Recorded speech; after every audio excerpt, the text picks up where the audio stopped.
Assalamualaikum warahmatullahi wabarakatuh. Masih bersama saya Pariono. Kali ini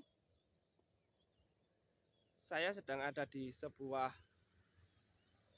tempat membuat bibit tembakau. Ini kebun milik saya sendiri, teman-teman. Nah, di belakang kita sudah terlihat tembakaunya sudah mulai berbunga. Ini rencananya mau saya buat bibit.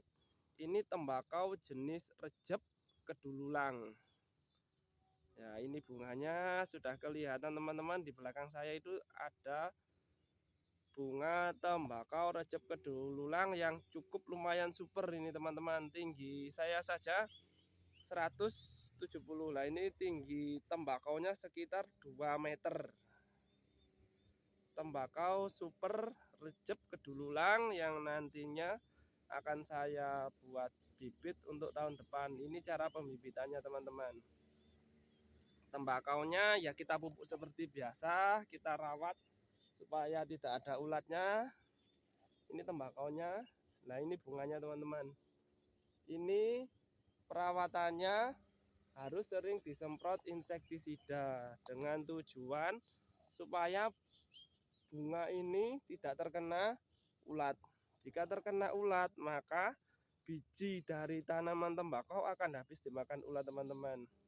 Serta harus sering disemprot fungisida untuk mencegah penyakit jamur masuk ke dalam kelopak bunga sehingga menyebabkan terjadinya kegagalan penyerbukan saat bunga mekar, dan juga saat bunga mulai bijinya itu tumbuh, jika terkena jamur maka bijinya akan tidak jadi semua, tidak akan sempurna pembuatan bijinya.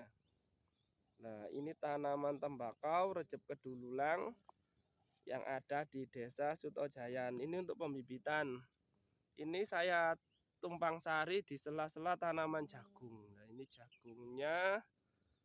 Ini jagungnya juga lumayan, teman-teman. Jadi bila tembakaunya gagal, kita masih bisa memanen jagung. Nah, ini bila kita lihat dari dekat, ini tanaman jagungnya ukurannya juga tongkolnya cukup besar.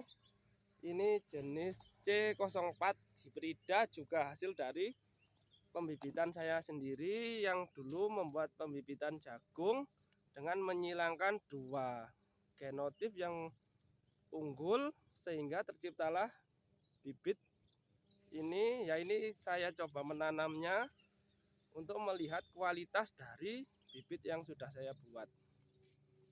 Sedangkan kali ini saya sedang mengembangkan atau membuat bibit tembakau lokal dengan harapan tahun depan bisa memproduksi bibit sendiri, sehingga dalam menanam tembakau menghemat biaya bibit, serta bibit itu hasil dari wilayah ini. Jadi indukannya kan sudah beradaptasi dengan tanah di desa ini. Di sini pH-nya, dari unsur haranya, dan juga dari suhu udaranya. Dengan harapan nanti bibit yang dihasilkan bisa tumbuh subur di daerah sini.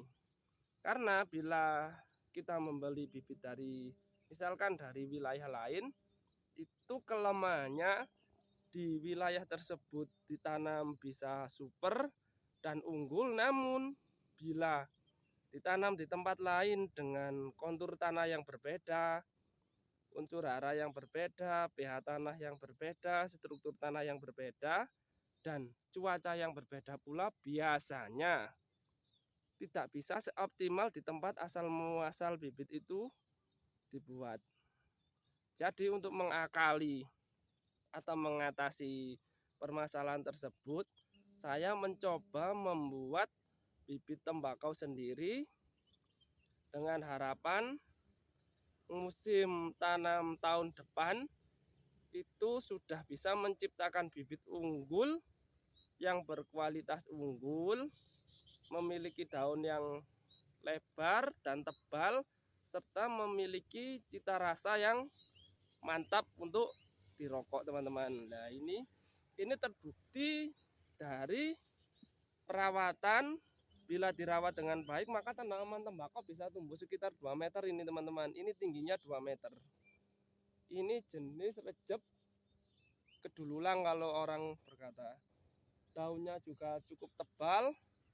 Ini daun pucuk seperti ini. Nah ini kalau daun bawahnya seperti ini teman-teman. Nah lebar sekali. Nah kita bisa lihat sekitar panjangnya ini sekitar 50 cm dan lebar sekitar 40-45 cm. Nah ini ketebalan dan kelebaran daunnya. Ini merata teman-teman, nggak hanya di satu pohon. Kita bisa lihat dari pohon yang lain. Nah ini seperti ini. Yang di sini juga ada. Nah, jadi harapannya tahun depan saya sudah bisa memproduksi bibit sendiri dengan kualitas yang super unggul dan tentunya dengan harapan bisa mendapatkan keuntungan yang lebih banyak. Bila kita salah dalam memilih bibit maka dampaknya akan fatal teman-teman, karena pertumbuhan tembakau tidak bisa maksimal, terus rawan terhadap penyakit tembakau itu sangat-sangat banyak, terutama ulat dan jamur. Terutama kalau baru usia di bawah 30 hari itu sangat rentan terhadap penyakit jamur fusarium yang ada di dalam tanah. Bila tembakau itu tidak bisa beradaptasi, maka dijamin tembakaunya bisa mati. Nah, ini kita lihat tembakau ini alhamdulillah semuanya bisa tumbuh super dan lumayan bagus. Ini bahkan sangat bagus ini teman-teman. Ini sekitar 1 bulan lagi bijinya sudah bisa dipanen untuk membuat bibit tembakau. Nanti akan saya simpan saat bulan Februari atau Maret tahun depan akan saya semai untuk penanaman musim tahun 2025. Ya, penanaman tembakau yang baik itu berada di bulan Maret sampai bulan September, sampai bulan Juli, awal Juli. Karena bila sudah melewati awal Juli, maka saat panen akan sudah musim penghujan tiba, sehingga tembakau yang dihasilkan tidak akan berkualitas dan rawan sekali terhadap penyakit. Ya, ini perawatan pembibitan tembakau. Baik teman-teman, sekian perjalanan kita kali ini di kebun tembakau. Saya akhiri. Wassalamualaikum warahmatullahi wabarakatuh. Jangan lupa like, komen, dan di subscribe sehingga kedepannya channel ini bisa berkembang lebih baik lagi.